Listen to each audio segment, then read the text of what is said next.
VW Polo misfire.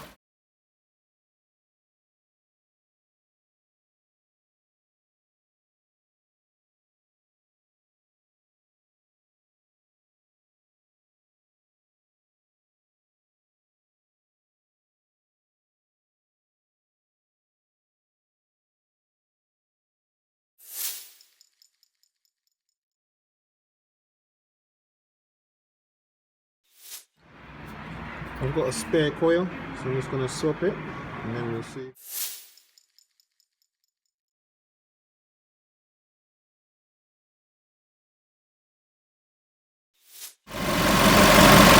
And that's how you swap out a coil.